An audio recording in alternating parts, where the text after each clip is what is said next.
What happened this weekend? What lies ahead? Analysis and insight from the inside. This is Big Orange. Rewind. Presented by Calhoun's, a taste of Tennessee. Calhoun's is the perfect place to rewind after every Tennessee game. This is Big Orange Rewind.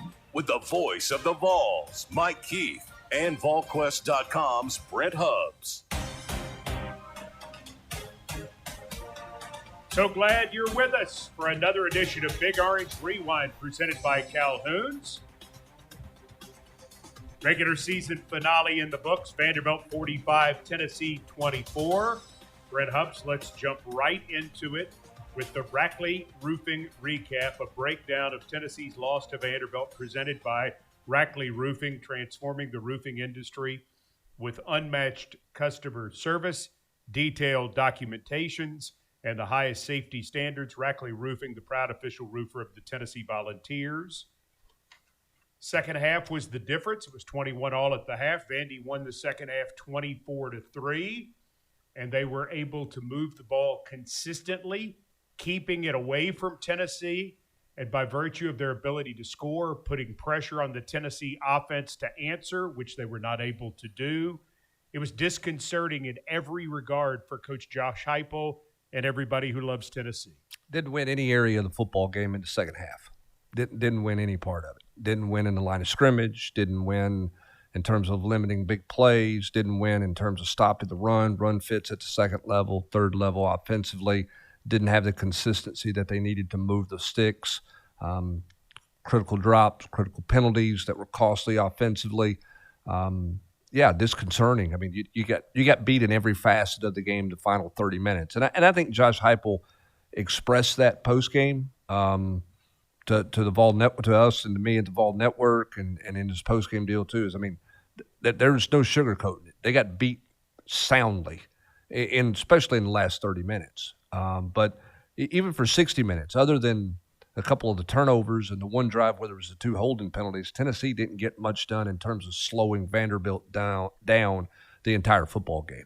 And there was never a big threat of a quick 3 and out and let's get it back and get back into it. I mean, Vanderbilt, 582 yards of total offense. And then their defense was able to give the Vols problems with that 8-man front that sometimes sent 5 or 6, sometimes sent 7, sometimes only sent 3.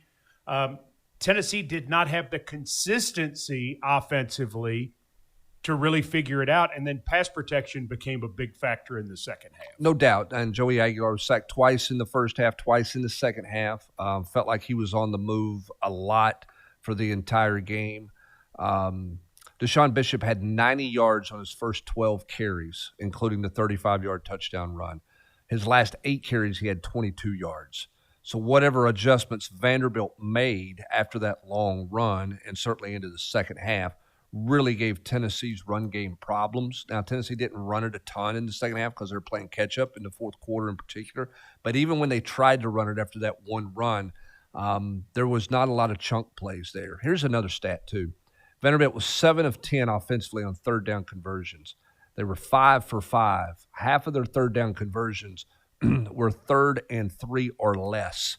They were winning first and second down. You mentioned that it didn't feel like there was a quick 3 and out coming. Tennessee could not consistently get them into any kind of third and long situation. They were in third and short, third and medium most of the night. And as a result of that, it made it hard to get off the field for Tennessee. Part of their scheme, which is so interesting through the course of the year, was to do what you're talking about. And what we saw Vanderbilt do in that football game is what they had done the entire year, including a team that converted over 50% of its third downs all season. But, Brent, how many third downs did you say they had? They had 10 total in the game. They averaged 10 per game this year. For a team that scored 40 points a game to average just 10 third downs tells you that what they're doing on first and second down is outstanding. And even if they don't get the first down on first and second down, they're putting themselves in a great position for third down. Their overall scheme, the fit together of this is the offense, we're going to do this offensively. We're going to take advantage of our quarterback. We're not going to get in a lot of 3rd and 15s. We're not going to get in a lot of 3rd and 10s. We're going to win time of possession.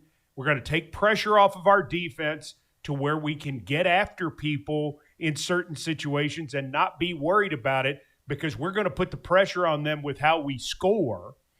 I mean, they fit together very well. And, the person who told me during the course of the week that they felt like, and I said this on the Vol Network yesterday, somebody I respect very much in the football world.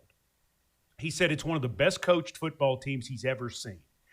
And with their 28 graduates on the team, an older football team, taking advantage of the quarterback with a philosophy they play into, I mean, that's a team that executed what they want to do to perfection all season long, and especially yesterday, and Tennessee was not able to disrupt them. No, they stayed on brand, so to speak. They had their brand. They have their brand of football, and they stayed on brand. Again, 7 of 10 on 3rd down conversions. They were 0 of 3 on 3rd and 9+. Sure. Did not play well in 3rd and long situations. Well, the quarterback, I mean, he's not a drop-back quarterback. But they were 7 of 7 in anything less than 3rd and 9+, including those 5 3rd and 4 or less is what it ended up being. On 3rd down, they had 5 rushes. They were all for first downs. They netted 70 yards on 5 3rd down rushes. They were in 3rd and shorts. They didn't just move the sticks with a 2-yard run on those 5 rushes. 70 yards on 5 carries on 3rd down. Man, their schematics, they gashed Tennessee. Tennessee had some gap problems at really all 3 levels of the defense. I don't think it's all the defensive front in the gap situations. I think you go back and watch the tape. Some bad linebacker run fits, some bad safety run fits as well. But I guess what I'm saying more than anything else, if you were going to win the football game, you had to dictate what you do over what they do. Sure. Tennessee never did that. At no point in the game was Tennessee in a position where they, even ahead, it didn't feel like they were dictating how the game was flowing. And then the penalty and allowing the touchdown with 12 seconds to go, when it was 21-21, you felt like Vanderbilt was kind of ahead. Mm-hmm. They took momentum into the locker room. They got the ball to start the second half. They have a masterful drive right off the bat. They suck all the air out of the stadium to begin the 3rd quarter. And suddenly they started to build on that momentum. And we're getting several questions to begin the show, and we want all your questions at 865-657-1278. David in Winchester, do you think us taking the foot off the gas in other games runs over to other games? We need to fight for 60 minutes. Have we not scored but 3 points in the last 3 second halves? There's another question about second halves. Justin in Georgia, what is the core reason, not only last night, but all season, this team goes cold in the second half? I mean, I don't know that they go cold. I don't really have any idea about that, but it is clear this team has not played as well offensively in the second half, especially lately, and it cost them in the ball game on Saturday at Neyland Stadium. Yeah, here's my thing on the point total that he was asking about. I'm not bothered by getting outscored 11-0 at Florida. You're in total control of the game. That's fine. Okay, you took the foot off the gas, whatever. That one doesn't bother me. I'm not really bothered by the fact that, against New Mexico State, it was 42-9. Okay, whatever. The fact of the matter is every game is built on itself, and they're their own story. They're a collection of 12 stories. Every game is different is what I'm trying to say. So I don't know that you say, boy, they were bad in the second half or they took their foot off the gas. That's why they didn't have their foot on the gas against Vanderbilt. I don't think that was the case at all. What I felt like in the Vanderbilt game, from start to finish, I felt like Vanderbilt was pitching and Tennessee was catching. Exactly. That I don't know if that analogy works, but that's 100%. That's what I was talking about. Yeah. Even at 21-14, they're pitching. You didn't feel like Tennessee was in control of the game, and you have an opportunity to go get control with a touchdown there at 21-14, and you don't do it. Yep. That drive was big because you felt like if you can get a 2-score lead, how does that change the way everything's played in that game? Does Vanderbilt press? Do they come out of what they want to do a little bit? The crowd's in it. How different is that if you can do something with that drive? I think in the 4 losses, you can safely say at moments that Tennessee had to win, unfortunately, they did not. You think about Georgia, you've got the fumble. You're in a situation there where you can go up 12 points potentially. You kick a field goal, you go up 8. And then they're able to come down, tie it, and the game ends up going to overtime. I get it. In the Oklahoma game, the sack fumble return for a touchdown, you're going in, you go up right there 14-0. I think you beat Oklahoma because I don't think they're set up to chase you offensively. I mean, they scored 17 points against LSU this weekend. They are not a prolific scoring team.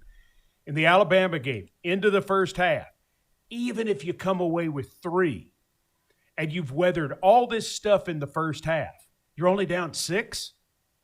If you score a touchdown, you're only down 2. And then in the situation in the game Saturday, you have a chance to go up 2 scores and you're not able to do it.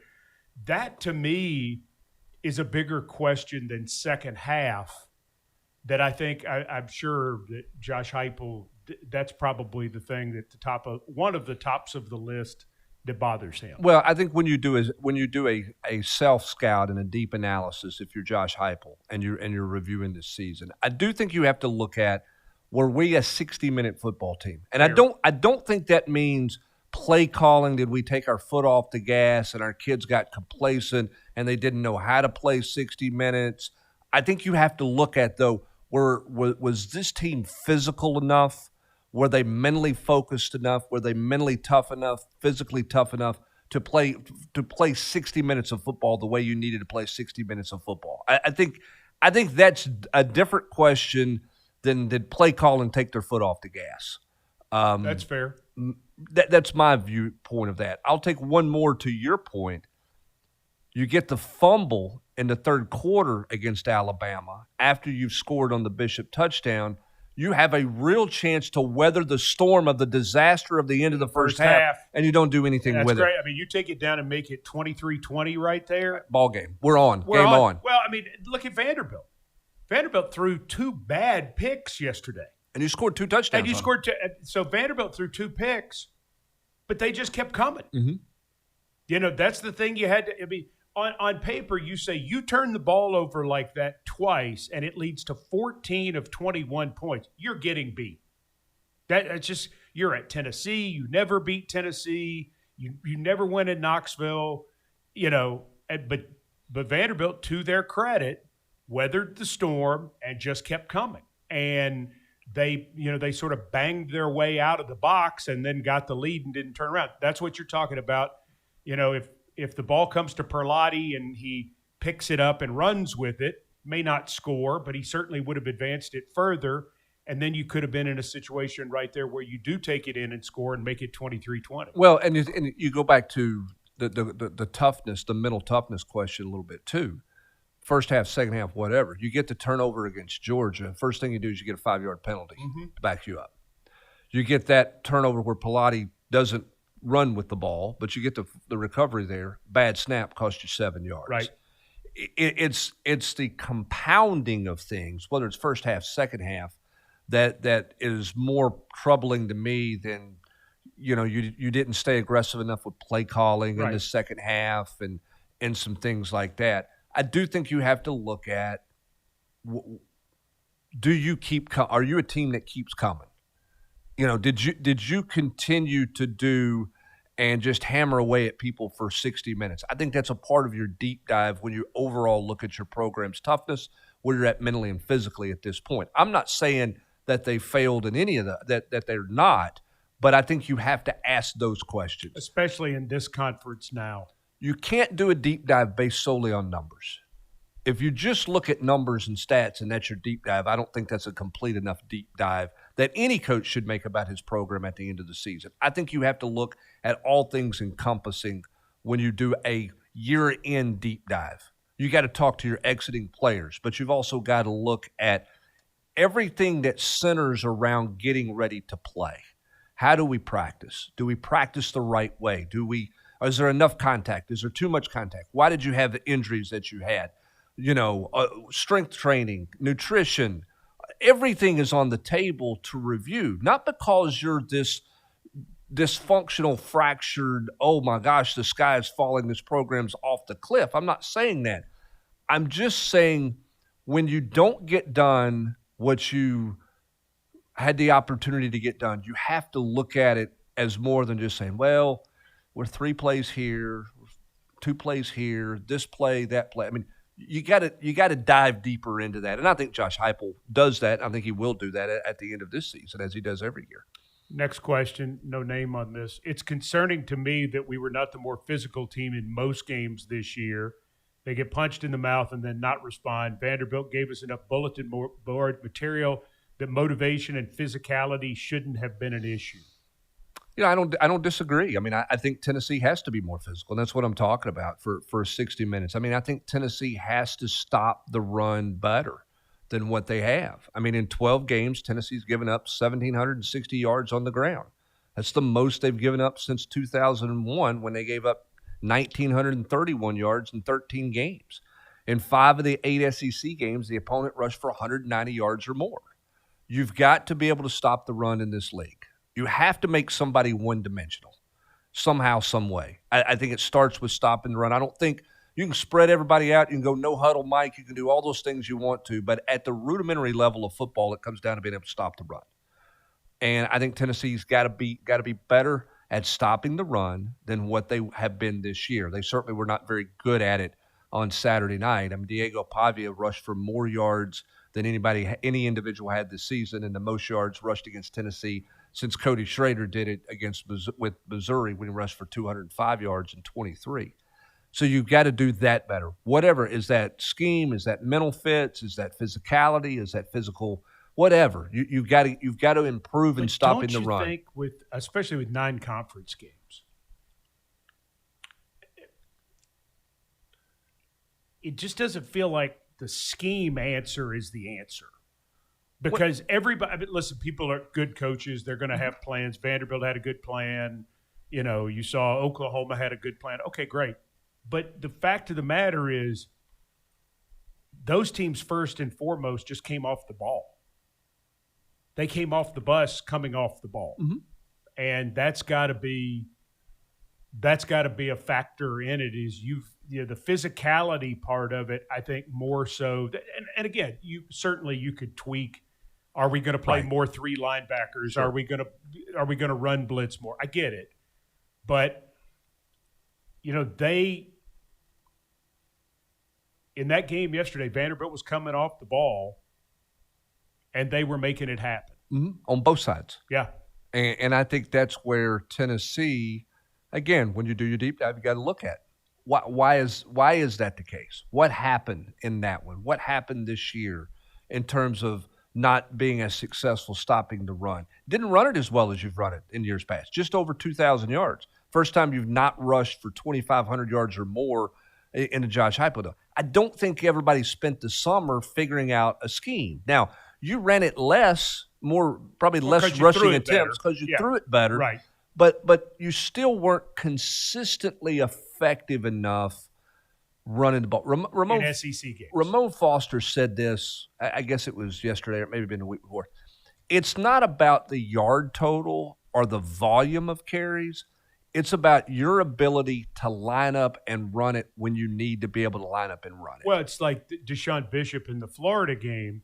He had multiple 1- and 2-yard runs that were wildly successful. On 3rd and 1, if you get a yard, on 1st and goal at the 1, if you get a yard, that's a successful run. So back to your earlier point about it not just being numbers, sometimes the success is just winning the play and the situation. And that was something the Vols were not able to do in the Vanderbilt game consistently enough to even have a chance of playing complementary football, because what ended up happening is the offense would get back out there having to go, and then you go 3 and out, and the defense, who's had a hard time stopping them, has to go right back out. So the defense couldn't get the ball back enough times for the offense. What Tennessee have the ball 4 times in the second half? I think that's right. I'll look it up right quick. Yeah. Something like that. 4 possessions in the second You had half. the field goal drive. You had 2 turnovers on downs, and I think you had a 3 and out. Yeah. Yeah. So, you're not – that's the whole thing is, are you winning the plays and winning the situations to have the success? Yeah, and again, I mean, I think that, there's a level of physicality that you have to be in this league and you have to have in this league. And there's different ways of doing that, okay? That doesn't mean you have to pancake everybody, but what Tennessee was having a really hard time doing Saturday night is they were not – They creased Vanderbilt, I would say, one time. Now, they had a couple other 6-yard runs, but they had the one real creased run, which was the touchdown run by Bishop. But there wasn't enough of those. Sometimes when you run blitz on defense, you can pop it. Sure. Tennessee didn't pop enough. I mean, Vanderbilt run blitzed a lot, and either Tennessee ran right into the blitz or the blitz got enough to knock the running back down or to slow him up, to help got there, or whatever the case may be. They didn't crease the run blitzes enough. Well, and Gregory had a good plan. He did. Yeah, I mean, they had a good plan. He had a good plan overall.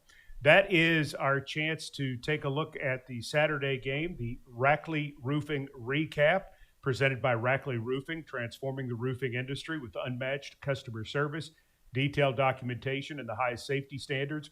Rackley Roofing, the proud official roofer of the Tennessee Volunteers. More of your questions via text. We'd like to hear from you at 865-657-1278, 865-657-1278. Brent Hubbs is here. I'm Mike Keith, and this is Big Orange Rewind, presented by Calhoun's. Big Orange Rewind. Sponsored by Let me know if First I'm getting too Horizon. rowdy. Big bank muscle, small bank hustle. Blue Cross Blue Shield of Tennessee. Complete coverage for every phase of life. By the natural gas utilities and pipeline companies in Tennessee. Natural gas. Pilot, the official travel stop of the Vols. See you out here. RJV Kubota, with 2 convenient locations in Knoxville and Nashville. And by Ford. Visit your local Ford dealer, proud sponsor of the Tennessee Volunteers. From the practice field to the fourth quarter, our attitude is always the same. Confidence and commitment can turn your dreams into reality. Where there's a dream, there's a way. And that's First Horizon's philosophy. Big bank muscle, small bank hustle. Over 160 years of banking based right here in the Volunteer State. It's no wonder First Horizon is the official bank of Tennessee Athletics.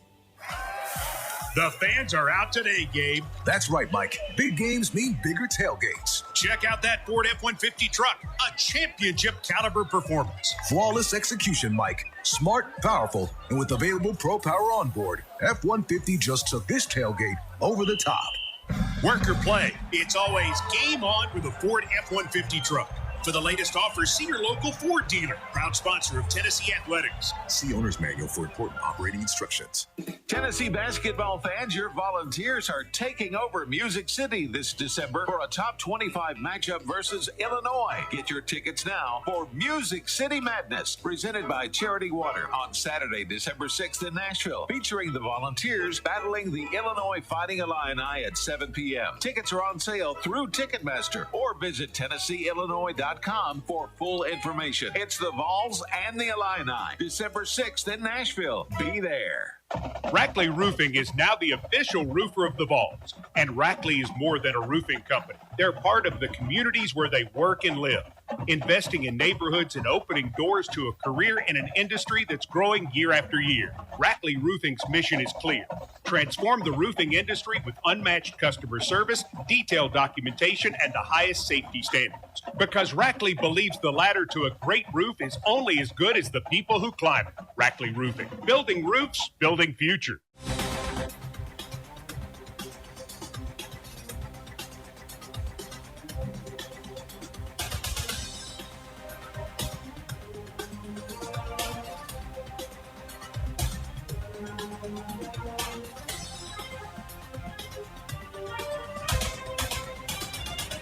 This is Big Orange Rewind. Presented by Calhoun's. More of your questions at 865-657-1278. That is our text line.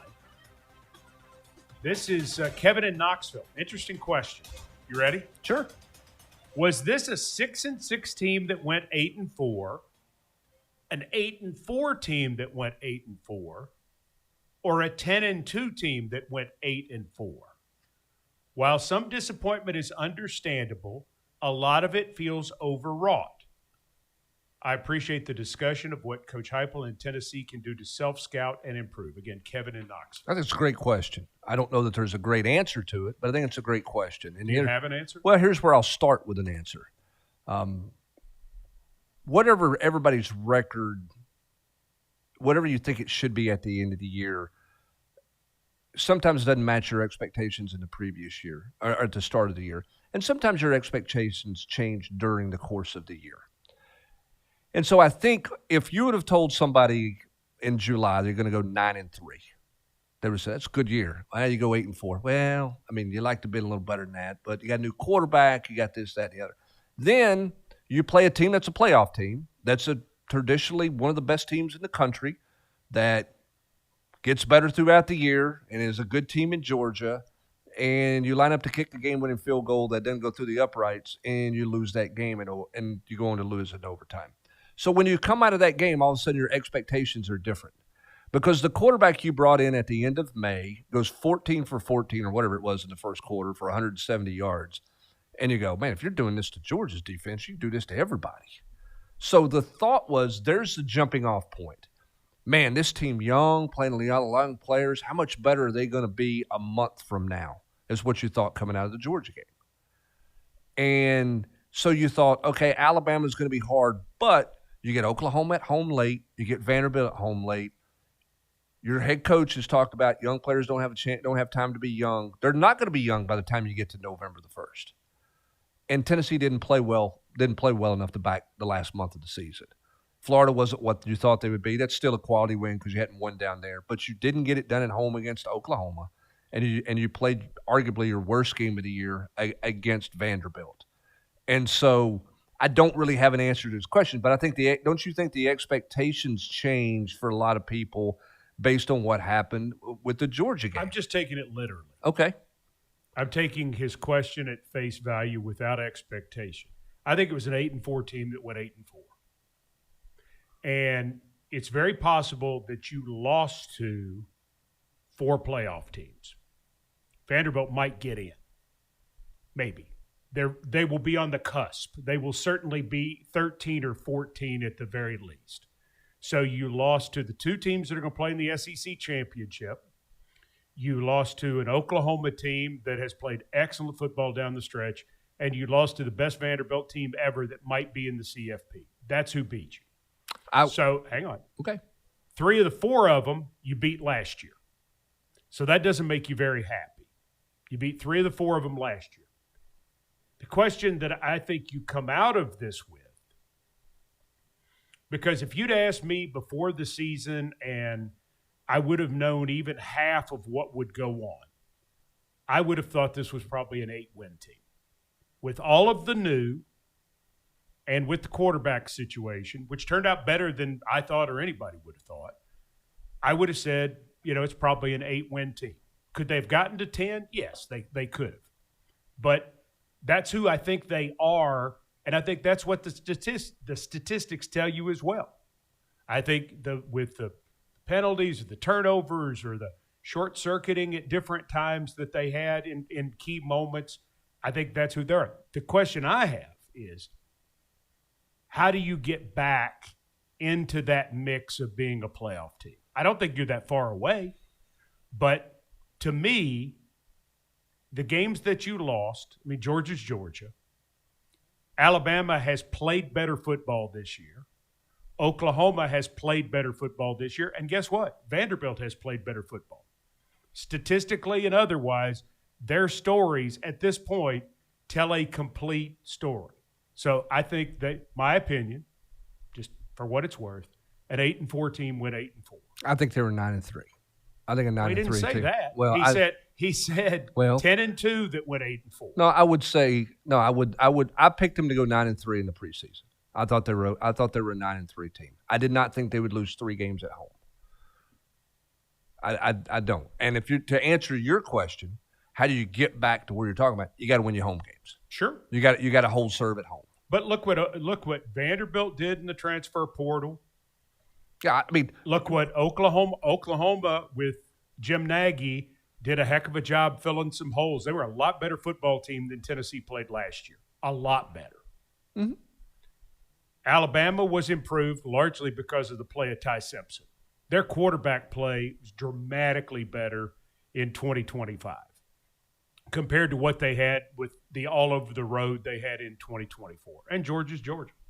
I mean, that you don't like to say it if you're a Tennessee fan, but I think that's where it is right now. yeah, but you say how do you get back? The simplest way to get back is you hold serve at home. I You've get- been a good home football team.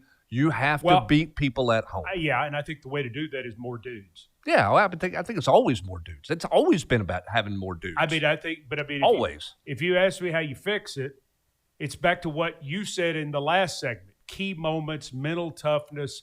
I'm talking about line of scrimmage.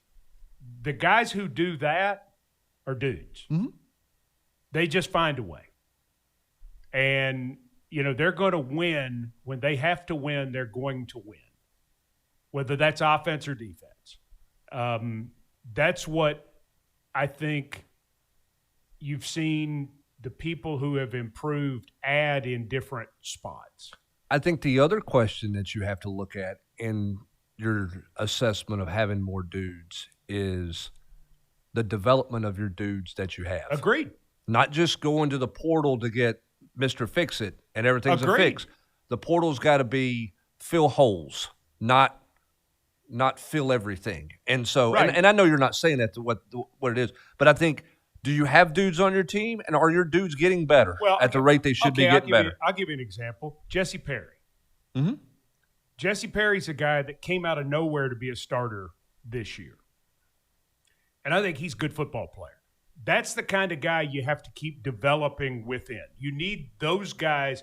You need some of these defensive linemen, these young defensive linemen, to take that step. Dye and Utley and Campbell. Become dudes. Become guys who are just going to whip somebody's fanny up front and get through there and go make a play. I mean, you need more of that. Perlotti, Yeah, I mean, Harmon, all those kind of. I mean, you need that kind of development. The secondary, the Merritts, obviously Redmond, guys like that, and then yes, portal recruiting. Yes, I agree 100%. I think you're spot on with the development of those people who could step forward and be those guys. yeah, and then I think you have to look at too when you start assessing and doing your deep dive of things is where is our young player development in terms of are we doing extra things we need to do on the practice field at the end of a practice or late where you're doing specific young player development. Maybe that guy's not going to play. I mean, I know you play everybody at least 4 games, right? But you still redshirt a few people here and there. Are those guys getting everything they need physically and mentally to develop so they can take that next step? I think Jesse Perry did a great job a year ago of getting himself ready to play. He Agreed. added weight. He added He did. strength. He learned the position, all those things. Are you doing everything at every position with those guys to further enhance them and develop them? How much should bowl prep and the bowl game be about those guys? No, listen, Tennessee is young, and that's a reason I believe an 8-4 team went 8-4. They are young, and sometimes when you have mistakes in certain areas, it's because you're less experienced. I get that. So the majority of those guys you're going to carry forward. Won't probably keep everybody. Sure. I understand that, but they'll come back, Right. And you want them back. There's some players in there. How do you do the bowl prep, and how do you play the game?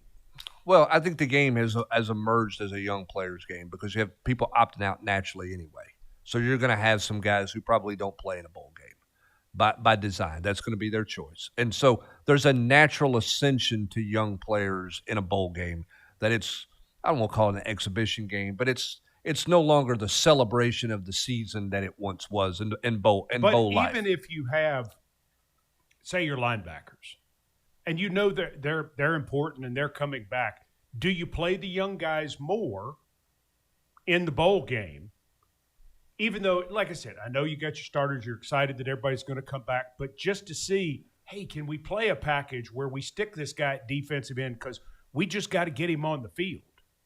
You know, it's like getting Spillman on the field more down the stretch certainly seemed to be a smart thing to do because he's probably one of your 11 best, regardless of position. Yeah, I mean, I think you look at all of those things, particularly in a game. I will say this about bowl prep. Bowl prep feels different than it used to. Okay. It doesn't feel like it's that extra spring practice that – now, what's interesting about this bowl prep is going to be different than other bowl preps because signing day is Wednesday. Right. So that's out of the way, right. Whereas in previous years it was in the middle of bowl prep. Right. And the transfer portal is at the end right. in early January. So now this month is a little bit more – December is going to be a little bit more football central. Now your head coach has got to – you're looking at staff things. Sure. What are you doing with your staff? Is your staff in place somewhere else? All those things. There's going to be a lot of trickle down with that in the month of December. But for the players, once you get through final exams, you have a chance for some bowl prep. But there's not 15 days like there used to be. No, but it's different. But do you choose to do more of it like that? I mean, I would. I mean, I think when you also haven't been coming off a game like the one you're coming. Well, I think coming off the game, the fact that you're still a young football team, I don't think those guys can get enough work. Right. But again, I think when you're doing your deep dive, you have to assess everything about how you practice, not just bowl prep, but you got to look at spring practice, fall camp, everything that you're doing that way. You look at, and I do think you have to decide here, what is this team? What does this team need in this bowl prep that maybe previous teams didn't need in their bowl prep because they're a different team? And again, there is no blueprint that says, this is what we do.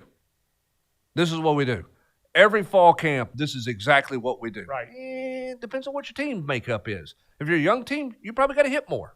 You got to do more things if you're a young team than you do if you're a veteran team. Maybe you practice a little bit different. Maybe you manage things different. That's the challenge coaches have when they put a plan together throughout the course of a year to get ready to play a game. And now you're going through a different plan. This is the second part of the plan, or the last part of the plan, which is get you ready for a bowl game to take full advantage of the opportunity in front of you. More of your questions at 865-657-1278. Brent Hubbs, Mike Keith, Big Orange Rewind, presented by Calhoun's.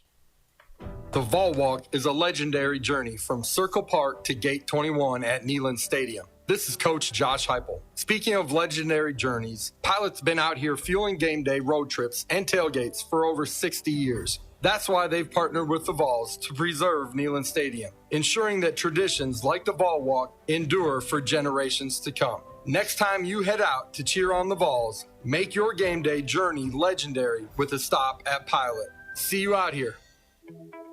UT fans know it takes teamwork to win. And when you choose Blue Cross Blue Shield of Tennessee, you get a team who served Tennesseans for 80 years. From babies to seniors, big needs to small, we offer health coverage that fits your life and your budget. All from a company right here in your community. Now that's what we call a big win. Blue Cross Blue Shield of Tennessee. Tennessee fans, your game day isn't complete without Calhoun's. Whether you're inside Neyland Stadium for the game or tailgating on campus or at home, Calhoun's has you covered with shareable small bites, family feed packs, and party platters. Imagine your tailgate piled high with hickory smoked ribs, tender pulled pork, and that famous barbecue chicken. The best of Tennessee on one plate. Call ahead or order online and make your game day legendary. Calhoun's, a taste of Tennessee. Tennessee pride runs deep from Neyland Stadium to the family farm. At Farm Credit Mid-America, we stand behind the Tennessee farmers who feed and fuel our nation, just like we cheer for the Vols on game day. Because we understand that whether you farm every day, only on the weekends, or simply enjoy time on property outside of town, we have loans to fit your needs. Because farming matters, and so does every play, every harvest, every heartbeat of Tennessee. Learn how Farm Credit Mid-America serves the great state of Tennessee at FCMA.com. Loan subject to credit approval. Additional terms and conditions may apply. Farm Credit Mid-America is an equal opportunity lender.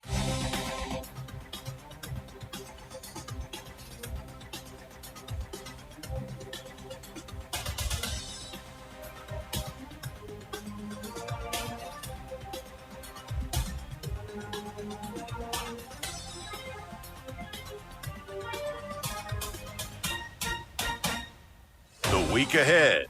The final analysis on this week. Big Orange Rewind, presented by Calhoun's.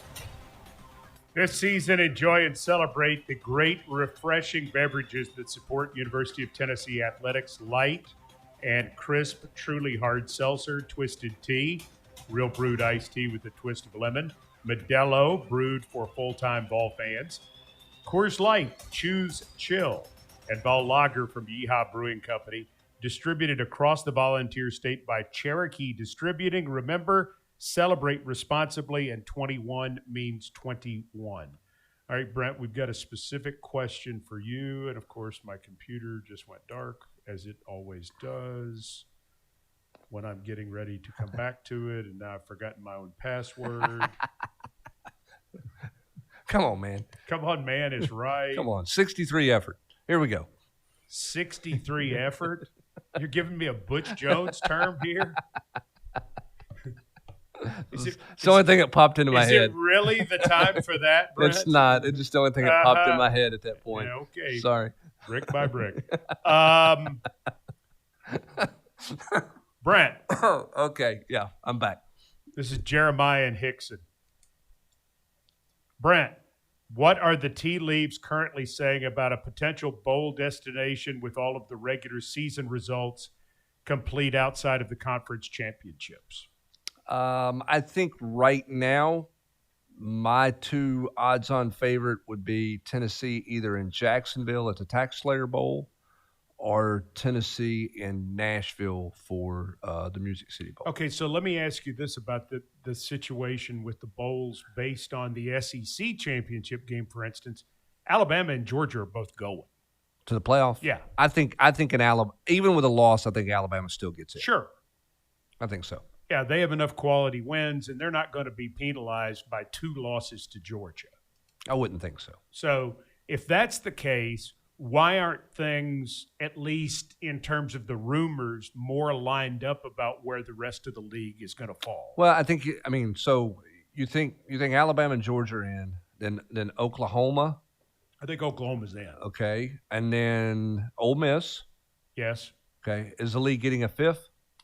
I mean, if they do, is it Texas who beat Vanderbilt, or is it Vanderbilt who went 10-2? And there lies why it's not lined up more. So you don't know if you're going to get a 5th or not. So it's not the conference championship; it's the back end of the playoffs. It's who makes sense. Yeah, if you don't get a 5th team in, then now you're pecking order for the old Citrus Bowl. And sorry, corporate sponsors, if you're listening, I don't remember everybody's current sponsorship to bowls, but ReliaQuest? The old Citrus Bowl. We'll just use that one. Which is January 2nd. Is that right? No, I think it's January. I think it's the 31st. I think it's the 31st, and the bowl in Tampa is the 31st. I know this. So I'll look it up. So somebody's going there, okay? And is that Texas? What does that look like? If Texas gets into the playoffs, is that Vanderbilt that's going there? And then where do you shuffle out from there? Well, and what's interesting, too, for as good a season as Vanderbilt has had, they are not somebody that the bowls will be particularly desirous of because, unfortunately for them, and I say this I'm not in any way trying to be ugly, but Vanderbilt has the smallest fan base in the conference. I mean, Tennessee is always an attractive bowl team, the same way Texas would be, because they'll bring a ton of people. Correct. Okay, so to go over the bowl tie-ins, Union Home Mortgage Gasparilla Bowl in Tampa is 3:30 on Friday, December 19th. Saturday, December 27th, Taxslayer Gator Bowl in Jacksonville, 7:30. Kinder's Texas Bowl in Houston, 9:15. Monday, December 29th, J-Lab Birmingham Bowl at 2 o'clock. Tuesday, December 30th, Music City Bowl in Nashville, 5:30. All these times are Eastern, by the way. You're right.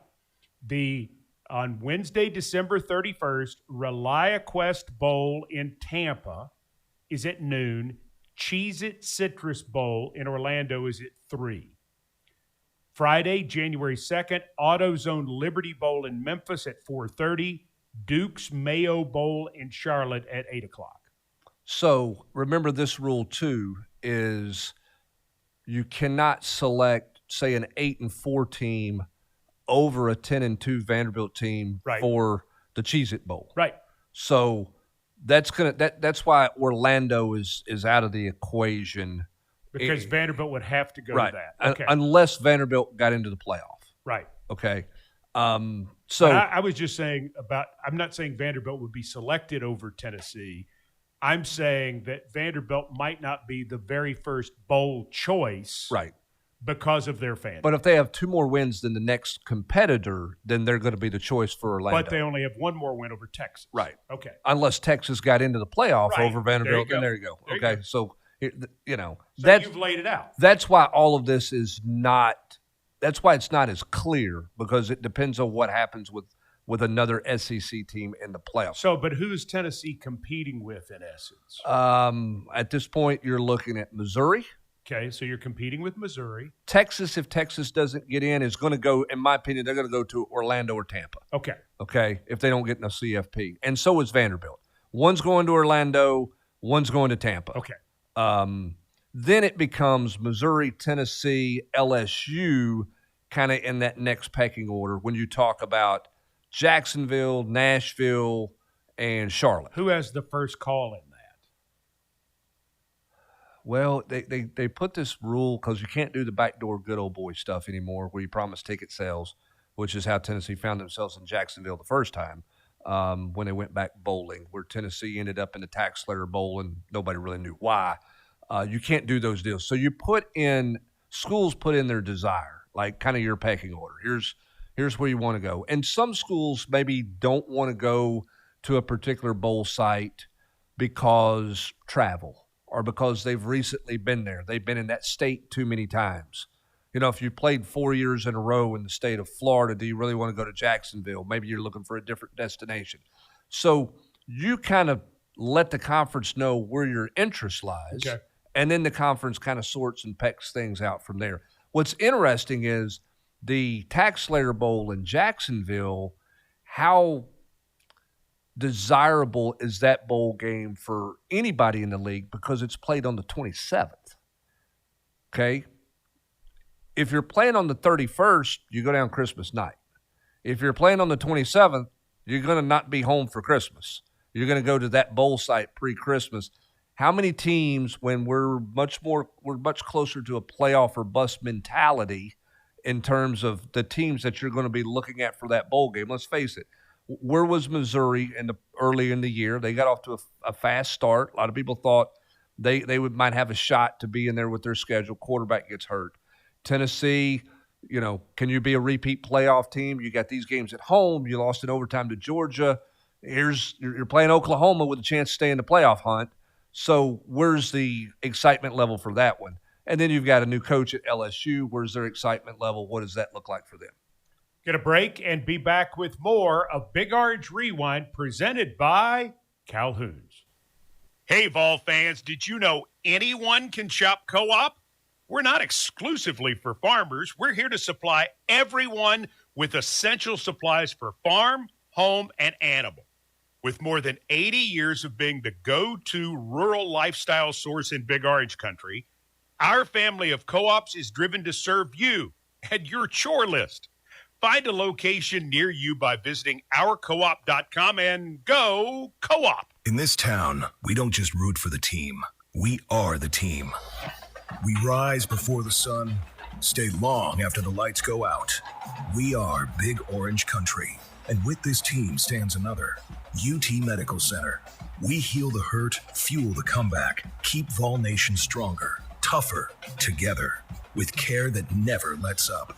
UT Medical Center, official healthcare provider of the Vols, and all of Vol Nation. The torchbearer flame. It's more than a symbol. It's the light of the volunteer spirit, guiding, enduring, eternal. And just like that flame, natural gas never fades. It's dependable, powerful, always fueling Tennessee, from our homes to our industries. 2 flames, 1 Tennessee. Natural gas, keeping the volunteer spirit burning bright. UT fans know it takes teamwork to win. And when you choose Blue Cross Blue Shield of Tennessee, you get a team who served Tennesseans for 80 years. From babies to seniors, big needs to small, we offer health coverage that fits your life and your budget.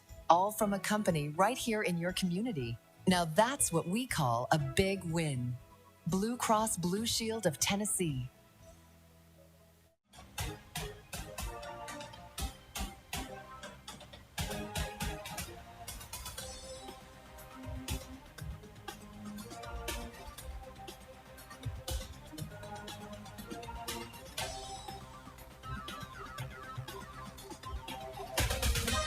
Mike, Brent, and you. Big Orange Rewind, presented by Calhoun's. Lady Vols with a tough one on Sunday on the West Coast, losing at UCLA 99-77.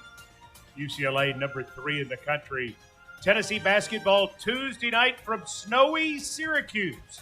John Wilkerson and I have the call beginning at 6:30 Eastern with Inside Tennessee Basketball. Tip-off set for 7 o'clock. Tennessee, Syracuse, from Syracuse on Tuesday.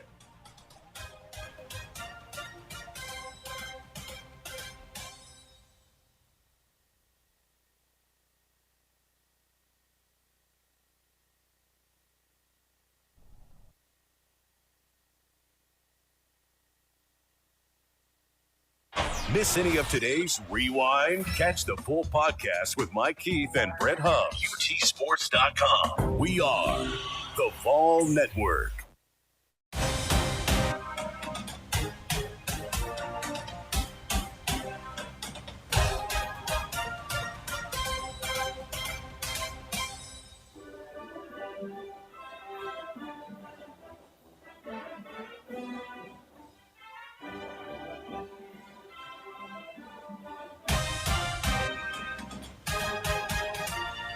Exclusive guest, insider analysis. You know what happened, find out why and how, and what happens next. This is Big Orange Rewind. Presented by Calhoun's, a taste of Tennessee.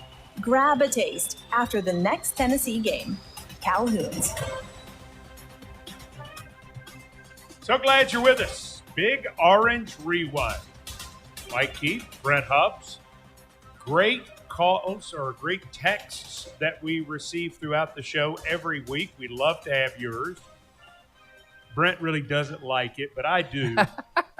Brent tells me in the break, he goes, "Come on, we don't want to do that. We don't want to do that." Just kidding.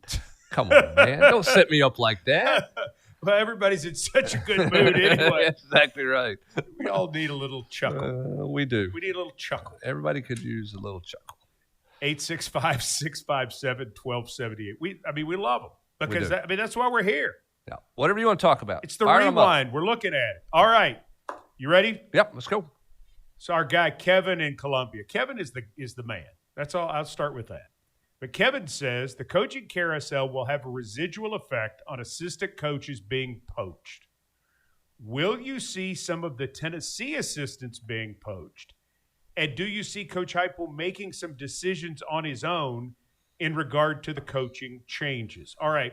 So before we get into Kevin's question, let's kind of go over what's happened. Okay. Lane Kiffin is now the head coach at LSU. Yes. He has taken roughly half his staff with him, reportedly. Yeah, we think at least half. and several of his top administrators, including his football GM and his strength coach. That's if you believe what is being reported. Mm-hmm. So Ole Miss needs a coach. They promote Pete Golding, who was at Alabama, correct? Yes. And he was the defensive coordinator at Ole Miss. He's not the interim coach. He is the head coach. And I think that's the most surprising move, is that's the direction Ole Miss went at this point. Well, they didn't go interim tag. They're hoping he's Josh Elander, Mm-hmm.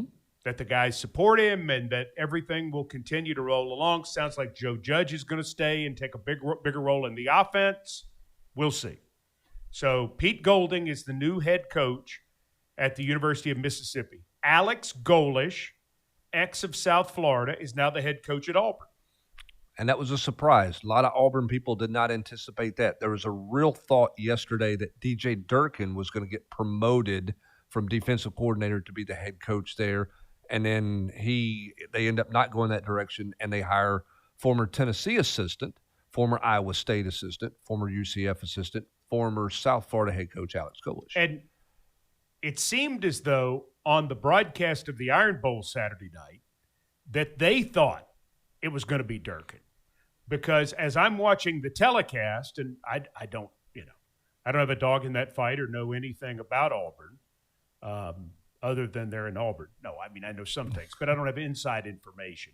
Point being, I was surprised how up they were on Durkin as a possibility, which lent me to believe they'd been told something, and so maybe that was what they were thinking as well. That certainly seemed to be the thought process Right. at 8 o'clock last night, that's where that one was going. And by 10 o'clock this morning, it had broken that Alex Golesh was there. The question is he going to keep DJ Durkin from an Auburn standpoint? As Kevin was asking about the residuals, who stays, who doesn't go. Arkansas has a coach as well, Yes. by the way. Ryan Silverfield is the head coach there. Some of the louder Arkansas fans are not excited by this news, but he certainly had great success at Memphis. He beat Arkansas this year. They thought they were getting Alex Golesh.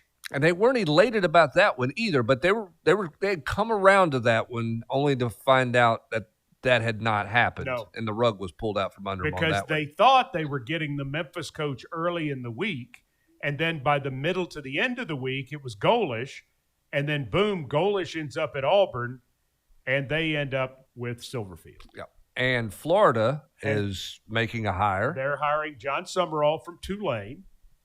So there is a secondary market in all of this. South Florida needs a head coach. That's a good job.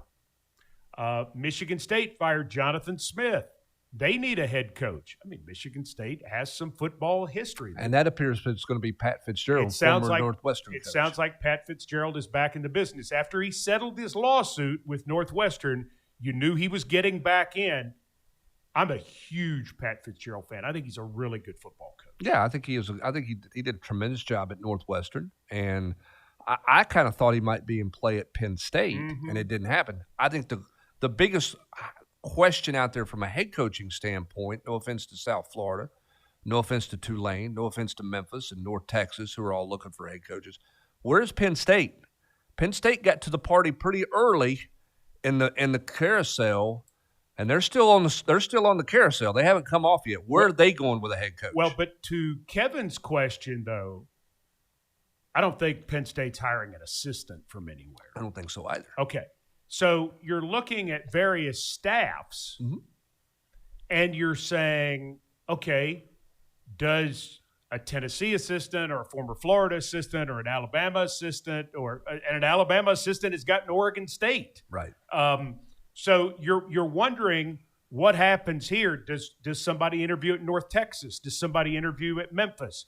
Does somebody interview now at Coastal Carolina, which is open? And if that's the case, do they take friends from the current staff they're on? Because those are jobs an assistant coach could be in the running for. Well, and then how many assistant coaches have a tie to a guy who just got a job? And that guy who's leaving Tulane, for example, he's not taking his whole staff with him. Or Alex Golesh not taking his whole staff with him.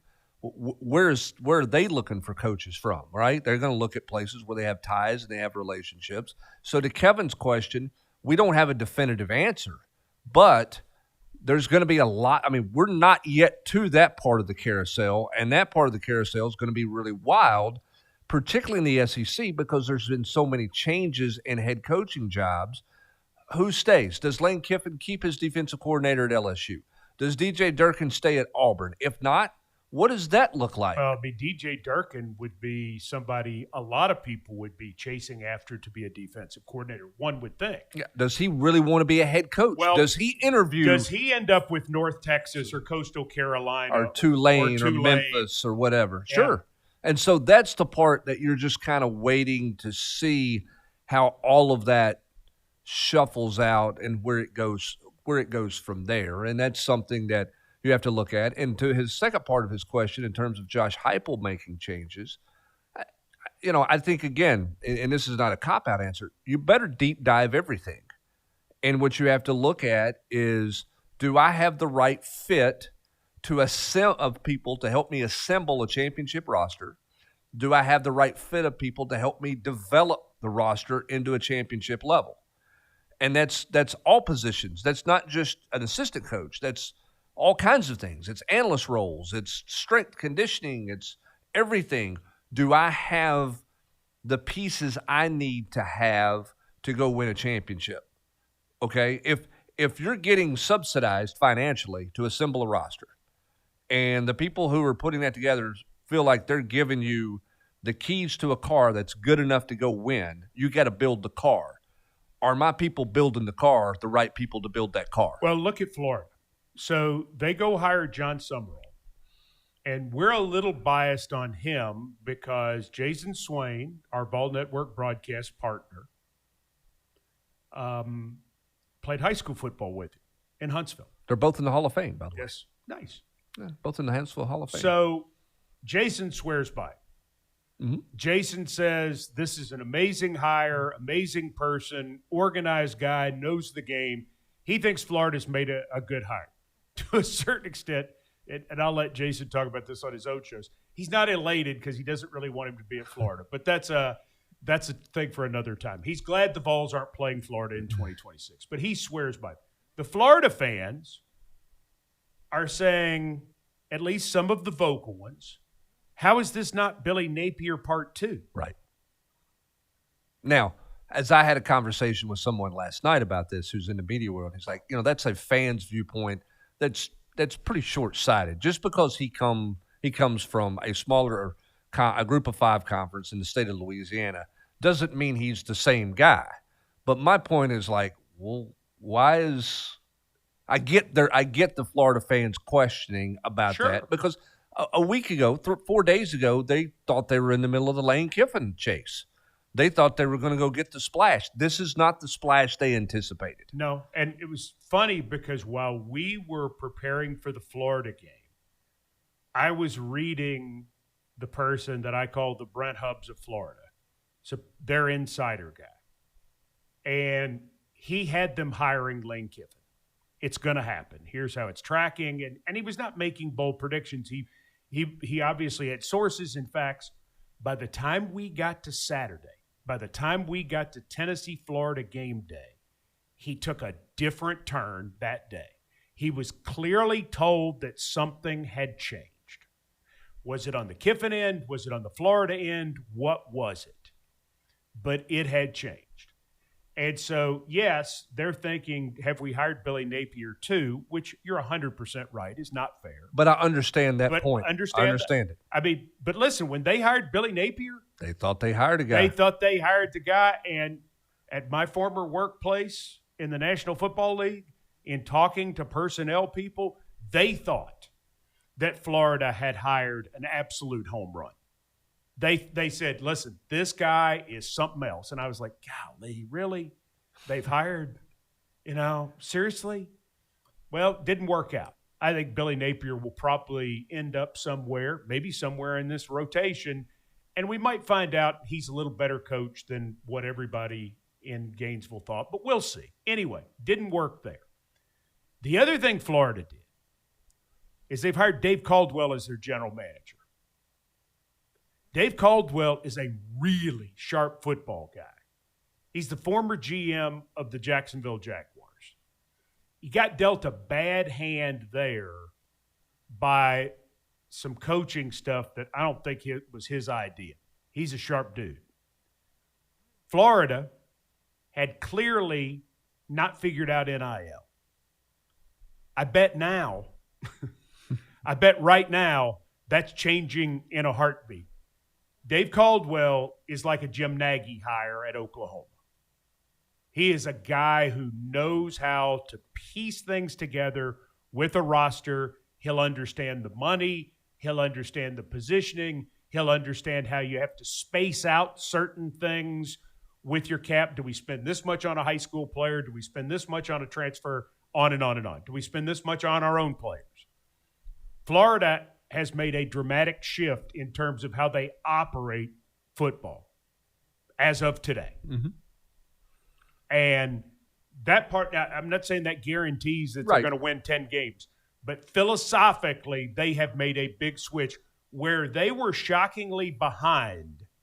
They've caught up today. Well, what they've done for John Summerall, if he's 100% on board with him and completely buys into it, they've hired him a CEO. They've hired someone to help him make this a transition and make this jump. And they've hired a CEO, a guy who manages a lot of the business operations of things in roster management.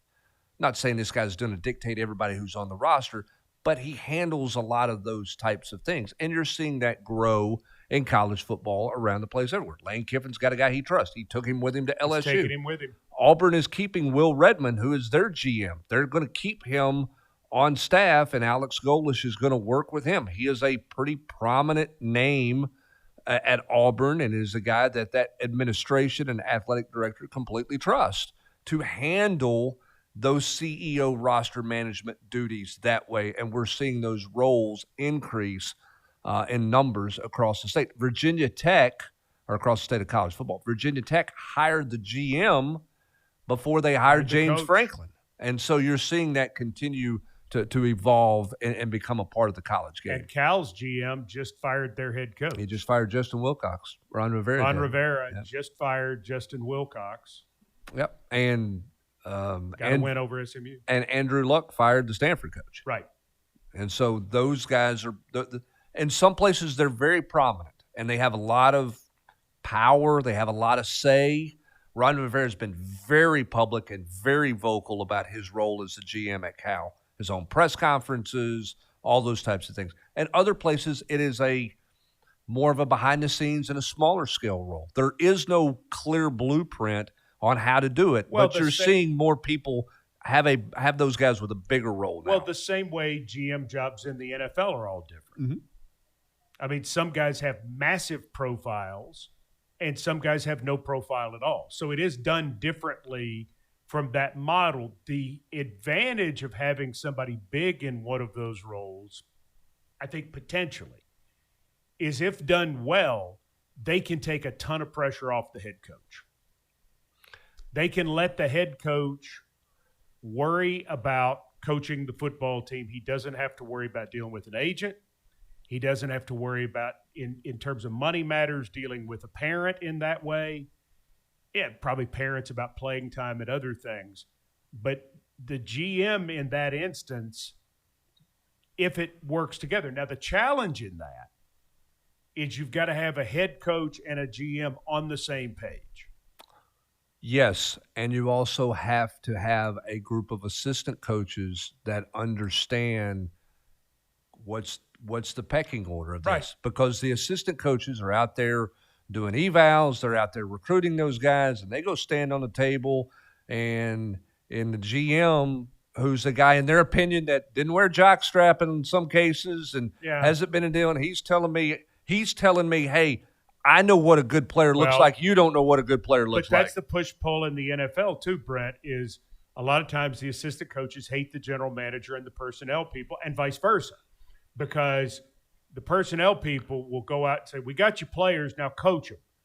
A lot of times the coaches want players who are more fully formed because they can do things immediately, with the coaches feeling like we have to do something right now or we lose our jobs. Yeah. So the advantage of the push-pull is if you have it in a constructive way, you end up with a better roster because you end up with enough potential along with enough guys who can play. Mm-hmm. And you sort of mix it all together, and that makes for the best player soup, if you will. But sometimes one side gets over the other, and it doesn't work. I mean, it's a lot of it is about who's in control, and the GM's got to have some level of control because the GM is going to be the one in these situations where you have this very public role, because they've got to be able to speak for themselves on certain things. The challenge is in the NFL, anybody who becomes a coach, a head coach, or even an assistant coach in the National Football League recognizes and understands the push-pull that you're talking about is a long-standing thing. Mm-hmm. In the college game, the push-pull is just starting to become a creation, and there's a lot of veteran coaches who have never dealt with it, and that's a dramatic shift 100% for them, and that makes it much harder. You are 100% correct, which is almost, if you're going to bring in the GM and know that this is going to be this dramatic change, the athletic director has to tell everybody this is how it is, because you're right. Yep. It's not an element that there have always been recruiting assistants, personnel people who have helped evaluate tape and pointed guys in the right direction. And there's been some recruiting people that have stood on the table and said, you need to take this guy. Right. And there's been assistant coaches who have stood on the table and said, I'm not taking him. Or I don't care what you say, recruiting evaluator. I'm the coach. I'm the assistant coach. Right. I want him to play for me. I tell the head coach that's what I want to do. Depending on how your structure is in the push-pull, the head coach might not have that say that he once had, because the GM's place at the table is different than anything you've seen previously. And for some veteran coaches, that's a real challenge. And now Dave Caldwell at Florida can go into the athletic director, Scott Strickland, and say, we've got to have more money for this, and this. That's an element that the head coach doesn't have to fool with. Them coming at the same time makes a ton of sense. It does, as long as they can get along. I don't know how well the two know each other. But have we ever heard of an athletic director and a coach not getting along? Well, Brad? no, absolutely. I mean, people have always – and sometimes situations work when everybody doesn't always get along and have a hug and whatever. Well, but here's the difference, or here's the thing. For years, in the Southeastern Conference in particular, the most powerful person on your campus is the football coach. Mm-hmm. Okay? So that person has never been told no. In a lot of cases. If the AD tells them no, they pick up the phone and they call 4 donors, and the 4 donors call the AD and say, hey, this is what we need. Or they call their agent. Right, and here's where we go. He starts a rumor that you're leaving. Now, right. Now all of a sudden, there is somebody there who is going to stand on the table and tell the coach, we're not keeping that guy. Right. Because he's asking for too much money. I've got the numbers in front of me. I don't care how much you like him. Or I don't care how much your position coach like. We're not keeping him. Or we're not paying a high school kid to come in and see if he develops. Or we're not going to pay that guy that much money. Right. If you want him to come back, you convince him to take less money and we'll take him back, but he's not coming back at what he's making right now. Ooh. Glad that's not me. It's a hard push-pull. Oh, yeah. And you're right. I mean, you hit it on the head. Part of the new world of it is going to cause angst, a lot of challenges. A lot of angst. A lot of angst in a lot of places. But to wrap up for Kevin, the bottom line is a whole lot of shaking going on and a lot of things available, a lot of things possible. We'll just have to wait and see. We're just now putting a quarter in the assistant coach's carousel. Yes. It's just now getting started, so it's too early to say.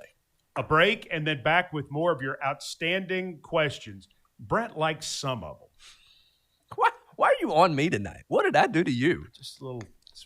I like questions. My life has been about answering questions. I know. His life has been about answering questions. Some of them I don't answer very well. Are you Brene Brown now? Your life's been about answering questions. 865-657-1278. 865-657-1278. Your text questions. Big Orange Rewind presented by Calhoun's. Big Orange Rewind on the Vol Network. Sponsored by Food City, the official supermarket and tailgating headquarters of the Vols. Blue Cross Blue Shield of Tennessee. Complete coverage for every phase of life. Alumni Hall, the ultimate volunteer shopping experience.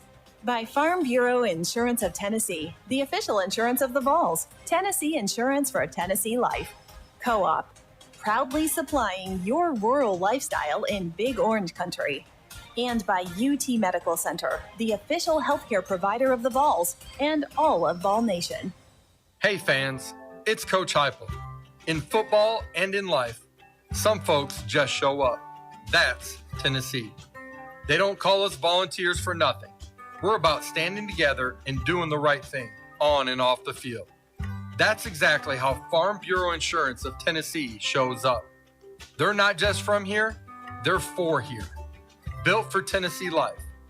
Get a free quote at FBITN.com. It's football time in Tennessee, and that means it's time for Calhoun's. Whether you're headed to the game or watching from home, make Calhoun's your pregame, postgame, and every game headquarters.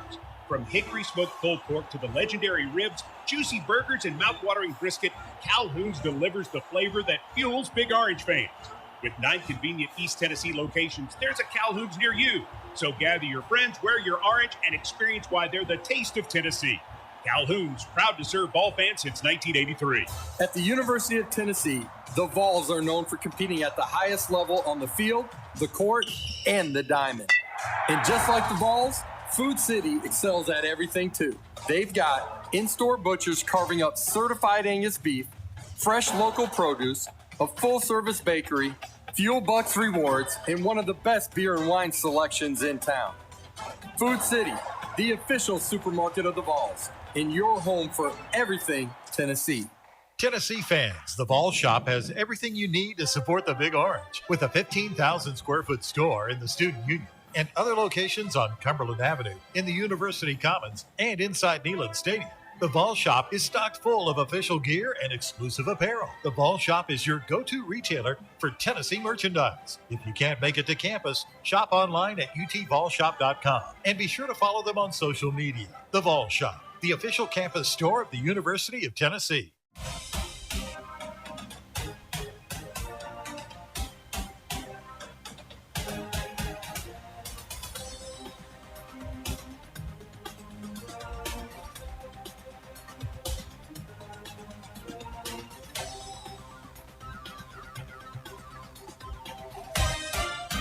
Big Orange Rewind, presented by Calhoun's, continues.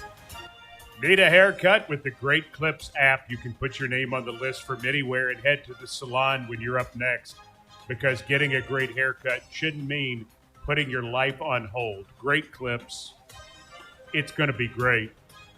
Brent Hubbs, when Marty Smith at ESPN was going through what he was going through for the last 48 or so hours in Oxford, Mississippi, in the Lane Kiffin situation, was there a part of you that started to get the shakes, sweat, feel dizzy in any way, maybe any form of PTSD from from 2009? They're hard. I mean, all of them are hard. All coaching searches are hard to go through, waiting on answers for anybody. I told somebody if I ever write a book, the subtitle of my book is going to be My Life Spent in Parking Garages and Hallways, waiting on somebody to, are they there? Are they not there? What's going on? And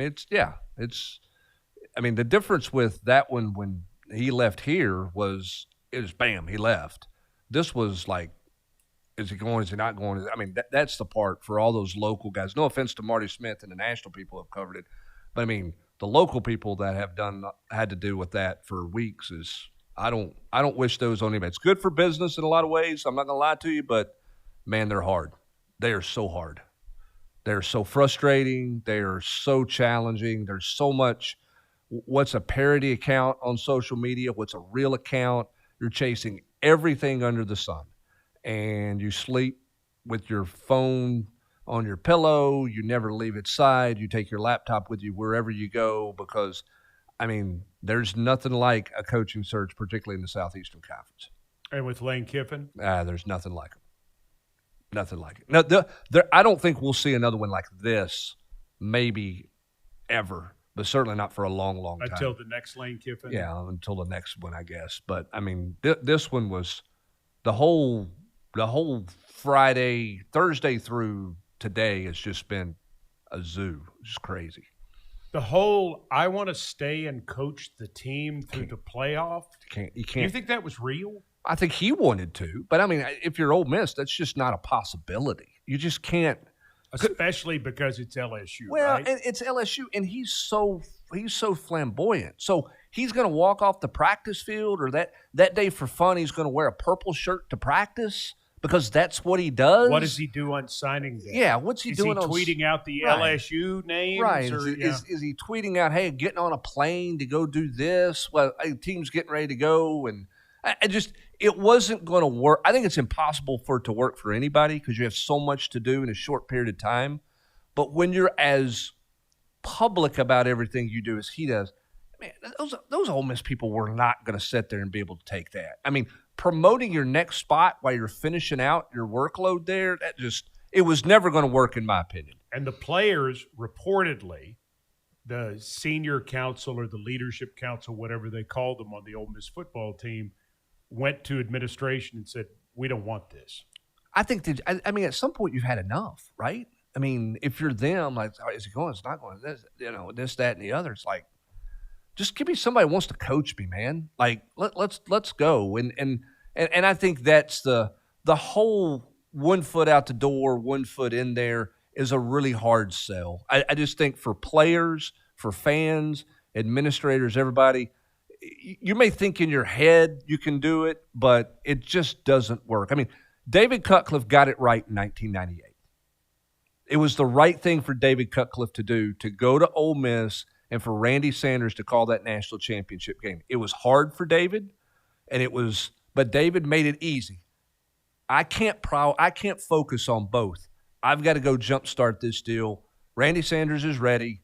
Go. And I know a head coaching situation is different than an assistant, but that was the right thing to do, Mike, and that's been 29 years ago, 28 years ago, whatever. I don't do math, but it was the right thing to do then. You just can't do both jobs. It just can't happen, I don't think. Text question, 865-657-1278. That's the text line.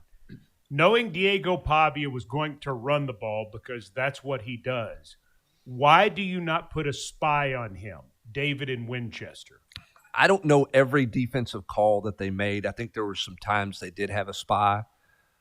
There was one particular third down play they completed to Stowers in a little seam deal. It looked like on replay they had a spy at the middle linebacker spot, so he didn't, or the outside linebacker, so he didn't drop into that zone because he was keeping his eye on Pavia. Pavia threw it over him for a first down there. I don't know what every call was or wasn't. What I do know is they didn't have an answer for it. Tennessee had no answer for it. Well, I think the reason you touched on why they probably couldn't is because of Stowers. Yeah, he's a good weapon. Well, and he's a wide receiver playing tight end. Mm-hmm. I mean, he didn't block. No. It's not what they asked him to do. They had Big Spence in there who's 6'7", 255, who may end up being an NFL tight end himself. He's the blocker, 16. If you saw the game, you know he was in there probably more snaps than Stowers was. But Stowers is going to be the first tight end taken in the draft by most accounts. He's 6'4", 235. And in those sets that they had, which was one back, three receivers, and then wherever Stowers lined up, if Spence wasn't in the game as another tight end, then I mean you just don't have that availability. No, and you have to play really well up front. You have to create some chaos. You got to clog some lanes. You've got to do Tennessee just didn't have any kind of answer from a. I don't even know what all the calls were, but the execution of the calls, maybe the calls, all that, they didn't have an answer for what Diego Pavia was doing. The answer was to try to figure out a way to get them into third and long, and they couldn't do it. And Diego Pavia made a living on third down with his legs and some throws here and there because when it's 3rd and 4, how do you play it? If it's Right. 3rd and 9, you're playing it totally different. But if it's 3rd and 4, how do you play it? And there were too many times they were in 3rd and short. Well, and one thing about it, and this is too general to say it's the overall problem, but it's one area that was going to be a key. The defensive line really had to win against that O-line. Mm-hmm. They would have had to have a great day. It's what they did to him last year in Nashville, where they knocked Pavia around like he was a ping pong ball because they whipped him up front so badly, and Vanderbilt went out and obviously fixed that with some better people in the offensive line. But on Saturday, it would have taken the defensive line getting a lot of penetration, making a lot of things happen. And unfortunately for Tennessee, that just did not happen. Again, not the only reason, not blaming it on them, but had they been able to make Pavia run backwards more, run sideways more, it certainly would have given them a better shot. And I think the other thing that happened in Vanderbilt's favor that doesn't get talked about a lot, the open date for them came perfect. Oh, yes. It came perfect for them because a year ago they were leaking, they were beat up, they were out of gas in a lot of ways. Pavia was beat up. The week off for them got them well. That was a very healthy football team going into that football game Saturday night. Well, and the opponent before Tennessee being Kentucky coming off the bye. They're able to get those starters out of there because they were hit 45-3 in the third quarter. Your point is well made. Big Orange Rewind is presented by Calhoun's, 9 convenient locations in Knoxville and surrounding areas. A farm, a family, and a tradition of premium fresh sausage that's lasted almost a century. Using only the freshest ingredients and finest cuts of meat for flavor that is locked in instantly. Each bite of Swaggerty's Farm sausage transports you back to a warm, cozy southern kitchen, leaving you satisfied and ready to take on the day. Swaggerty's Farm, quite possibly the best tasting sausage in America. Now available at your local retailers. Tennessee fans, your game day isn't complete without Calhoun's. Whether you're inside Neyland Stadium for the game or tailgating on campus or at home, Calhoun's has you covered with shareable small bites, family feed packs, and party platters. Imagine your tailgate piled high with hickory smoked ribs, tender pulled pork, and that famous barbecue chicken. The best of Tennessee on one plate. Call ahead or order online and make your game day legendary. Calhoun's, a taste of Tennessee. Ball fans, ready to score big on your next home? Clayton Homes, Oakwood Homes, and Love Homes are proud sponsors of Tennessee Athletics and proud to help you find your dream home. Whether you're a first-time buyer or looking for your forever home, their teams across Tennessee have your back. With 29 locations statewide and Energy Smart Homes designed for year-round savings and a lifetime of comfort, it's never been easier to make the move. Stop by today and see why so many families and ball fans trust Clayton, Oakwood, and Love Homes to turn home ownership into a win. It's football time in Tennessee, and Alumni Hall is the place to gear up for your Tennessee Vols. Shop the largest and newest selection of top brands like Nike, Columbia, Peter Millar, New Era, Yeti, and more. Mix and match champion tees, 2 for $38, and spend $150 to earn $10 Hall cash for your next visit. Shop AlumniHall.com. Visit Alumni Hall in Knoxville, Murfreesboro, Bristol, or Johnson City, or download their app. Alumni Hall, the ultimate volunteer shopping destination.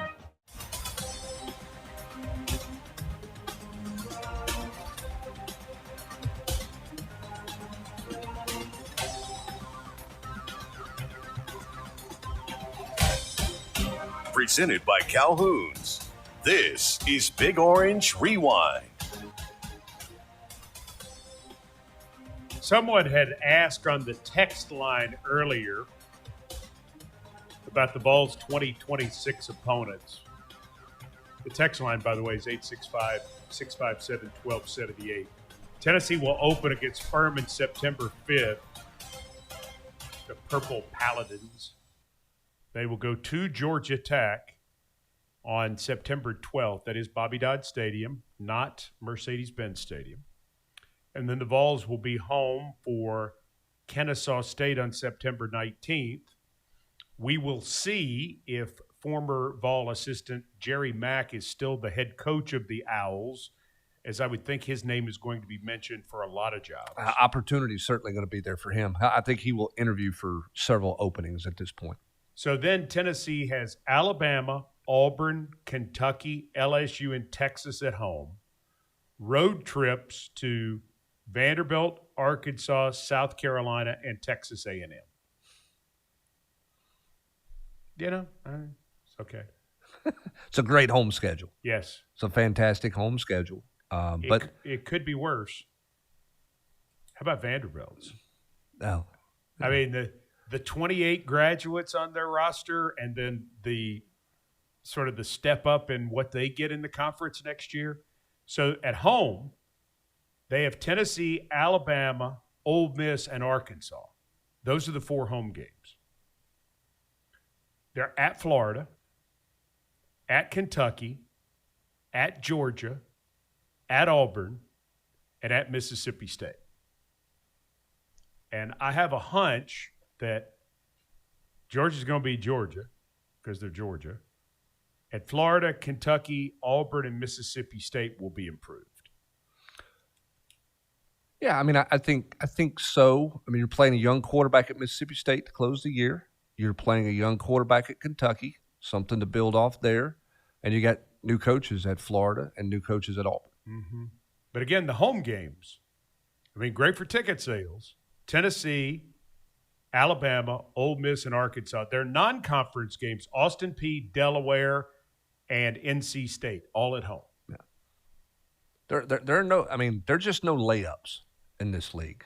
Nope. And with an extra conference game, and only one open date next year. Right. Whew, another factor. Managing a season again. When you talk about doing deep dives and everything, these are things that you're looking at. How do you? What can you do better from this year?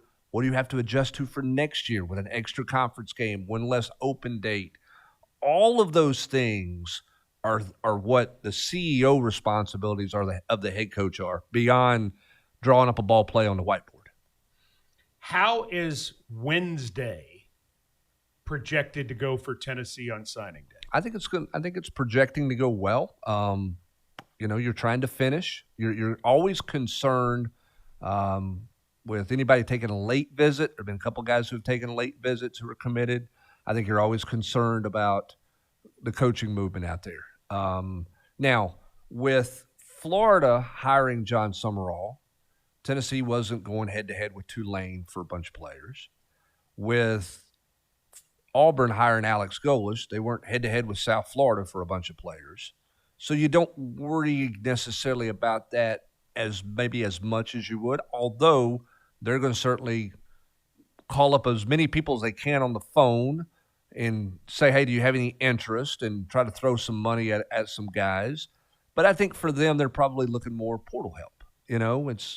You almost, I don't want to say sacrifice the class, but in a lot of ways, I think when you get hired on Sunday and signing day's on Wednesday, and it's a group of guys you haven't recruited and you haven't really been involved with in their recruitment, you're going to take those schools are going to take their lumps on signing day, but they're going to turn around and invest some things into the portal and try to get a quick fix that way to get them jump started in their first year. Kiffin's a little bit different because, he's recruited the same caliber and some of the same people you have been recruiting. So it makes some calls there. So everybody's phone's ringing. What was his class projected to be like at Ole Miss? Not great, but he's been such a portal guy. They've made so much hay in the portal and they've been very good at identification in the portal and getting portal guys to come in and make a real impact for them. It was a solid class, but it wasn't like top 5, that type of deal. They had more lived in the portal. They have lived largely. A large part of what they have done has been in the portal because I think he embraced the portal early. He had some portal success, and that kind of bred some more portal things for guys to come in and get some opportunities there. Now, I think you'll see him recruit better at the high school level because, quite frankly, there's more talent in the state of Louisiana to recruit. It's easier to recruit. You've covered recruiting. The loyalty to LSU in the state of Louisiana is crazy. That's why LSU should never be bad, in my opinion. Ever. And so you have a better recruiting base to build with, and maybe you don't have to be as perfect and as deep in numbers in the portal as you felt like you had to be at Ole Miss. That's a real skill, too. The portal thing is a real skill because you're having to project how a player will fit with you, and you're having to understand what exactly he's done in that place where he is. So how you recruit that player is a skill because he's not 16, 17 years old in high school. How you allot your money in that is a bit of a crapshoot. I mean, it is free agency. It is truly free agency. It's not something college has ever seen before in this way. I mean, we have seen transfers at different points be successful. Troy Aikman was a transfer. Cam Newton was a transfer. I mean, it certainly happened in the day, but, man, it was rare. Man, I mean, thinking about Darwin Walker when he came to Tennessee in the 90s, and he was a transfer from NC State, and you think, boy, this is crazy. Yeah, I mean, it's not a common thing. Here's the other part of that I don't think gets discussed a lot as well. How you handle that with your current roster players. Are you a big culture guy, or are you one of those deals where it's like, hey, everybody's kind of a hired gun here, right? Everybody's making some money. We're all hired guns. I don't care if you hold hands and sing Kumbaya. We're not big. We're not doing a bunch of team building. Let's just go play. You know, how do you manage that? So does it become more important that they fit in culture-wise, or is it more, hey, bring in a lot of guys. We're going to bring in a lot of guys every year. This is just kind of how you roll, and everybody deals with it. You know, with his recruiting. I mean, there are guys that I knew who played for Saban who would come in to the NFL beat up because they wouldn't go in the training room at Alabama because they were afraid they'd lose their spot. Mm-hmm. And they would tell you practices were tougher than games in a lot of cases. And then when they got into the toughest games, they could handle it because it had been so rough in practice. Again, all of those things are what you're dealing with every day with the CEO cap of your program. Mm-hmm. What are the priorities? Where do you focus? What do you think is most important in terms of roster assembly, roster management? Where's the culture piece fit in versus, hey, most talented guy. I don't care if anybody likes him or not. Everybody handles it different. There's no right way to do all those things. Then the part you're talking about in this day and age, how much do you beat them up? Well, I mean, Kirby Smart's been on record the last 2 weeks talking about, you want to check, but you don't want to hit. Don't come play for me because we're going to hit here. You know, he's preaching old school. We're going to beat each other up in practice because that's what you got to do. But he can do that because he's won. Because he's got water in his bucket. It absolutely does. And so how you handle all of that is an interesting play. The different areas of play of moving the piece the right direction for a head coach now is greater than it's ever been. It used to be, hey, you get a player, you do everything you can to sign him within the rules. You sign him, okay? You get him here. And then you're going to tear him down and you're going to start building him back up and you're going to mold him into whatever this deal. It's not how you live anymore because the guy can leave you after a year. So you're playing younger players. Maybe the guy's not ready. You know, maybe you have to force him in there because you got to play him. If not, you're going to lose him. You know, what are you going to get in the portal? How are you going to manage all those things? I mean, the pieces you have to move to put a championship team together are really interesting. And it's really challenging to get there. Now, when you get there, is it more sustainable? That's a debate that we're going to find out over time. Is it more sustainable? But look at where Clemson is this year, a coach who's been reluctant to do the portal thing. That's not been his big world. The NIL thing's not been his biggest world. Why did they struggle this year? Was that because their roster's taking a dip? I don't know, but I think those are questions Clemson people have right now because, quite frankly, Dabo Swinney's been anti-transfer. He's not been a transfer guy. Some other teams have been heavy transfer guys, and it's worked out well for them. Some people have been heavy transfer guys, and it hasn't worked out well for them. Where's the mix? Where's the blend? Well, and how much are you willing to make people in your program uncomfortable? Mm-hmm. And I think in the sport of football, it's different because you're dealing with so many bodies, so many people other than other sports. In a sport like basketball, your coaching staff, because there's 18 over there for 15 players. They're touching those guys every day. Right. In football, it's a different type of touch. You don't have that same relationship because there's so many people that you have on your roster that you're trying to manage. It's a real task and a real challenge. Those who can figure it out the quickest are going to be the ones who win and going to be the ones who get raises and the ones who keep jobs. Big Orange Rewind presented by Calhoun's, a taste of Tennessee. Today's Big Orange Rewind, sponsored by First Horizon Bank, big bank solutions, small bank spirit, the official bank of the Vols. Swaggerty's Farm Sausage, quite possibly the best tasting sausage in America.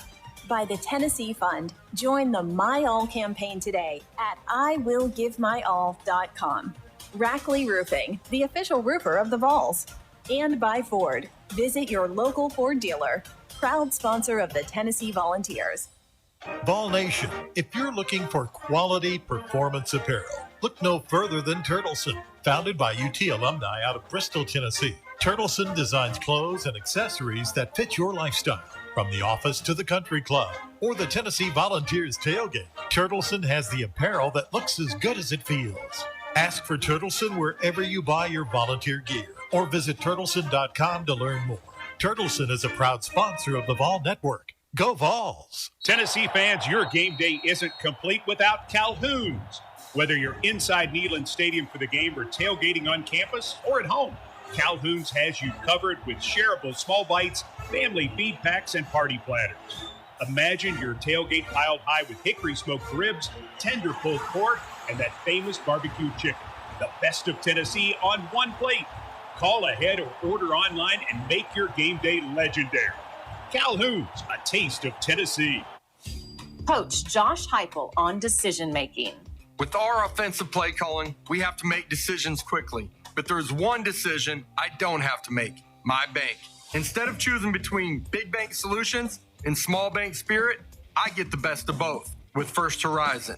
Big bank muscle, small bank hustle. For every play in life, there's a bank that has your back. That's First Horizon. Proudly serving Tennesseans for over 160 years. When getting the job done right is job one, you need construction equipment that's built right. From compact track loaders to the world's #1 selling compact excavator, the Kubota construction lineup features durable Kubota engines, more comfort, and the versatility to do it all and do it right. Visit your local Kubota dealer today. Go to KubotaUSA.com for full disclaimer. Visit RJV Kubota locally in Knoxville or Nashville. RJV Kubota, a proud supporter of the Vols.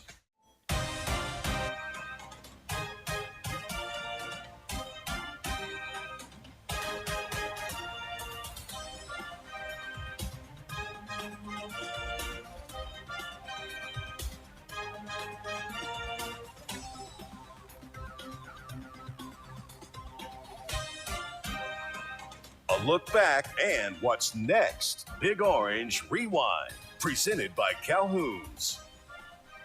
Last segment, we were talking about SEC schedules for 2026, and we know the opponents now, know the 9 opponents. In Tennessee's case, 5 home games, 4 away.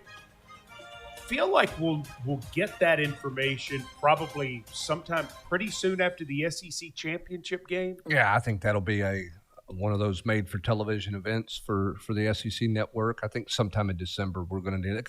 And here's the reason why quickly.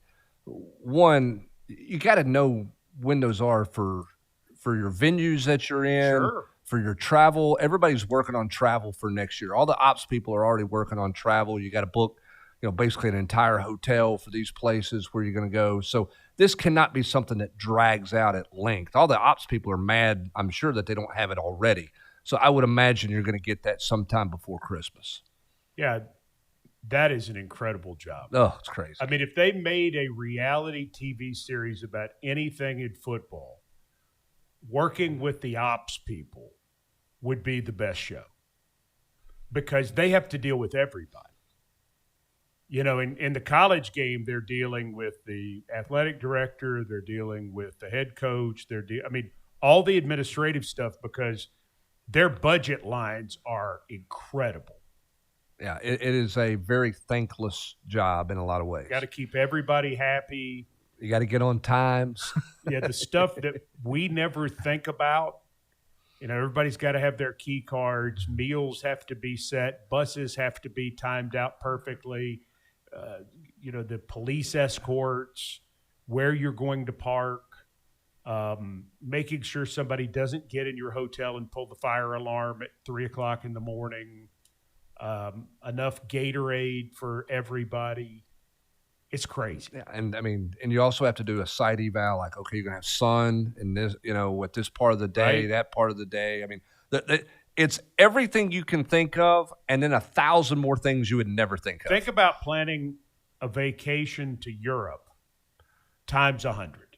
Yes, with 145 or 50 people, and people who are above you who have opinions on every single thing you do. No question. So I think we're going to see the full schedule for the 2026 season sometime after the SEC championship game. I'm like you, sometime in December. I think that's coming. Good show, Hubbard. Thank you, sir. It's good to be here. For Brent Hubbs, I'm Mike Keith. Thanking you for joining us. Remember, Tennessee basketball Tuesday night from Syracuse. John Wilkerson and me on the air, 6:30 on the Ball Network.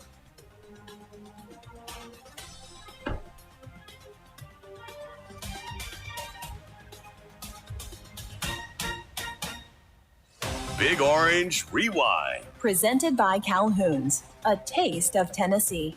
Calhoun's is the perfect place to rewind after every Tennessee game. Rewind one more time to this weekend's action. Catch the podcast at utsports.com. Big Orange Rewind. We are the Vol Network.